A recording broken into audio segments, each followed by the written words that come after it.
Are you scoring less in physics mock tests and now looking for the ways to score good? Hi, I am Bas Nazir. In this video, I'll be sharing a simple strategy to score 170 plus in NEET physics.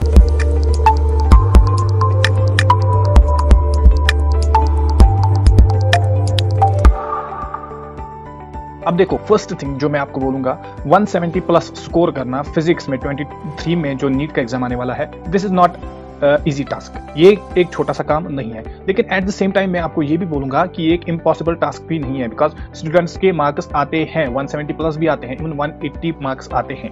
Now in order to achieve this point, in order to get 170 plus out of 180 in physics, हमें बहुत सारी hard work करनी पड़ेगी, और उसी hard work को मैंने यहाँ पर कुछ स्टेजेस में ब्रेक किया है।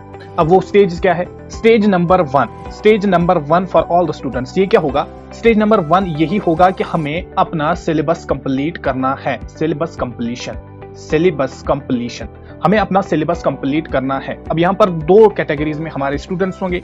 एक वो होंगे जिनका सिलेबस कंप्लीट है, that means they have already reached the stage 1, and वो वाले स्टूडेंट्स आएंगे सेकंड कैटेगरी में जिनका सिलेबस अभी कंप्लीट नहीं है, उनकी प्रिपरेशन अभी बिल्कुल पूरा होगी।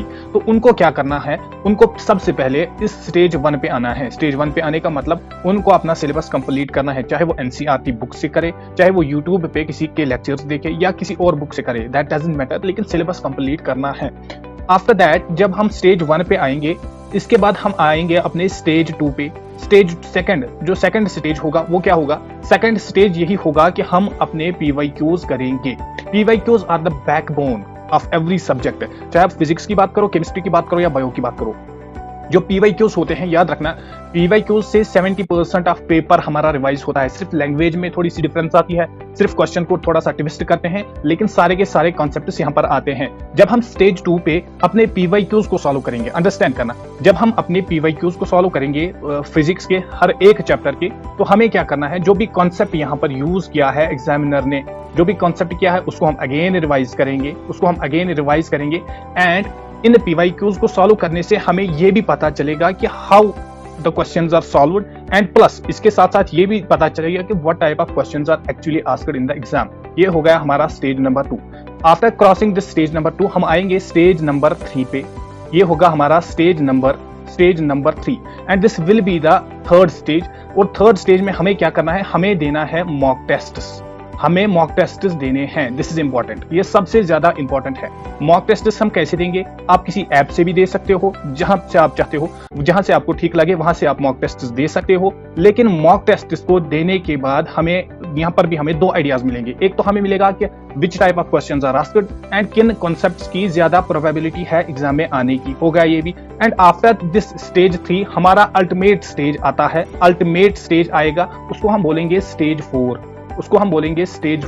अब स्टेज 4 पे हमें क्या करना है? स्टेज 4 में जब भी हम मॉक टेस्ट देंगे, अंडरस्टैंड करना, जब भी हम मॉक टेस्ट देंगे तो एक बात याद रखना, वही क्वेश्चंस हम करेंगे, ओनली दोज क्वेश्चंस हम करेंगे जिनमें हम 100% श्योर होंगे। याद रखना, ये हैबिट अपने आप में आज से ही डेवलप कीजिएगा।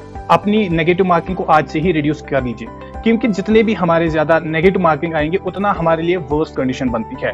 जितना आप नेगेटिव मार्किंग को रिड्यूस करोगे उतना ही हमारे लिए बेटर होगा। अपने आप को कंट्रोल में रखना सीखिए। जितने क्वेश्चंस में हम 100% श्योर है वो हम करेंगे।